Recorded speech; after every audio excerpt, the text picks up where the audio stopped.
Breaking news. Sean Diddy Combs was sentenced to 50 months in prison after being convicted on 2 prostitution-related transportation to engage in prostitution charges. He was convicted on 2 counts of transportation to engage in prostitution, often invoked under the Mann Act, but acquitted of the more serious charges of sex trafficking and racketeering. The sentence of 50 months, just over 4 years, was handed down in October 2025 because he had already spent time in custody awaiting trial. Part of that time may be credited toward the sentence, effectively reducing the remaining time to be served. Defense or the prosecution, who had a very big disparity from what they wanted.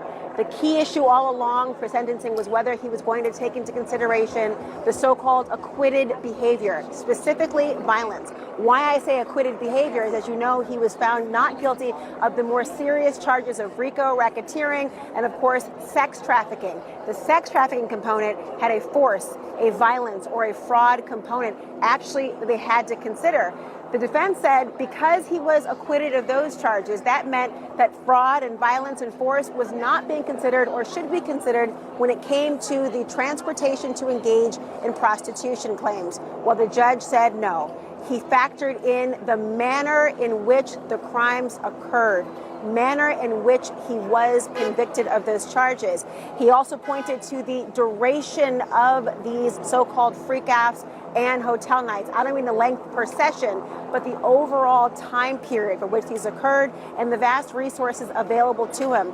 He used words like subjugation and, of course, the powerlessness of the women who testified about their experiences, including, of course, Cassie Ventura and the pseudonym Jane, both of whom Sean Diddy Combs directly apologized to and addressed in his opportunity to speak today before he was ultimately sentenced by this judge.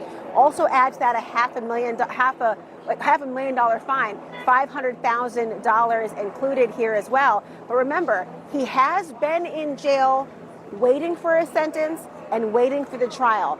That can be applied to that overall sentence. He'll also have to have sort of anger management, domestic violence intervention programs as well, mental health issues related that were also detailed in the pre-sentence report, as well as what happened by the judge. Please like, comment, subscribe, and share. Stay blessed.